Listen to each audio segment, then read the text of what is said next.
नमस्कार, hot topic में आपका स्वागत है। मैं हूं अखिलेश शर्मा। 2 दिन बाद यानी 13 अप्रैल से कर्नाटक विधानसभा चुनाव के लिए नामांकन का काम शुरू हो जाएगा। कांग्रेस के अधिकांश नाम घोषित हो भी गए, लेकिन बीजेपी की सूची अभी तक अटकी हुई है। सूत्रों के अनुसार बीजेपी में अंदरूनी खींचतान के कारण भी नाम घोषित होने में समय लग रहा है। बीजेपी यह भी तय करना चाहती है कि जिन विधायकों के टिकट कटें उन्हें कांग्रेस या फिर जनता दल सेकुलर में जाने का मौका न मिले। माना जा रहा है कि जल्द ही बीजेपी की पहली सूची जारी कर दी जाएगी, जिसमें करीब 200 नाम हो सकते हैं।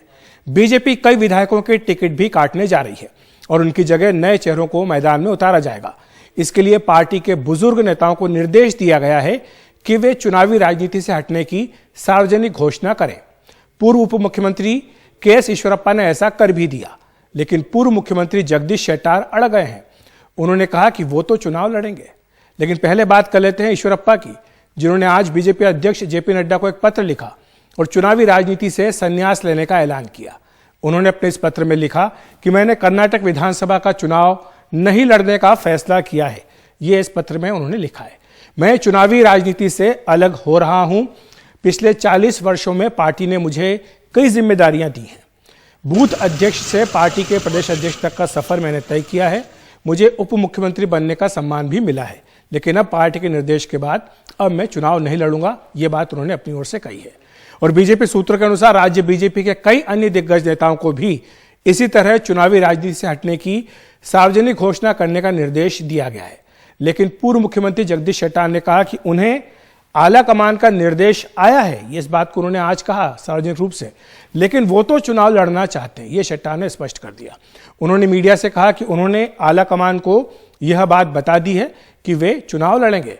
फिर उन्होंने कहा कि मैंने आला कमान से पूछा कि मैं तो 6 बार जीता हूं, मेरे कैरियर पर कोई भी दाग नहीं है, मेरे खिलाफ कोई आरोप नहीं है। हाल में जहां सर्वे हुआ मेरे चुनाव क्षेत्र में, वहां से मैं आगे हूं। मुझे निराशा हुई है कि इस तरह का निर्देश मुझे दिया गया है। और फिर उन्होंने आगे कहा कि मैंने उनसे अनुरोध किया कि मुझे चुनाव लड़ने दिया जाए। तो एक तरह से सीधे तौर पर वो पार्टी आलाकमान के निर्देश का उल्लंघन कर रहे हैं और यहां तक कह रहे हैं कि वो तो चुनाव लड़ेंगे। अगर इसका मतलब ये भी कि अगर पार्टी टिकट नहीं देती तो फिर वो निर्दलीय भी चुनाव मैदान में उतर सकते हैं। जनसंघ के जमाने से विधायक रहे हैं जगदीश शेट्टार, मुख्यमंत्री भी पार्टी ने उन्हें बनाया था और उनका बगावत करना निश्चित तौर पर यह पार्टी के लिए एक हेडेक हो सकता है। और आपको बता दें कि गुजरात विधानसभा चुनाव के समय भी यही फार्मूला अपनाया गया था। राज्य के पूर्व मुख्यमंत्री विजय रूपाणी, पूर्व उप मुख्यमंत्री नितिन पटेल, पूर्व प्रदेश अध्यक्ष आर.सी. फाल्दू, भूपेंद्र सिंह चुड़ासमा, प्रदीप सिंह जडेजा, सबको कहा गया था और बाद में उन्होंने सार्वजनिक रूप से कहा कि वे चुनावी राजनीति से दूर हो रहे। पहले सुन लेते हैं जगदीश शेट्टार ने क्या कहा है। I requested the High Command that I may be given another opportunity to contest the assembly election 7th time, and I am committed to the party.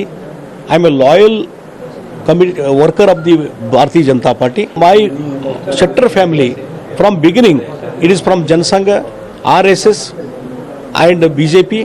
We have worked, and being personally I contributed lot to the strengthening of the party in North Karnataka.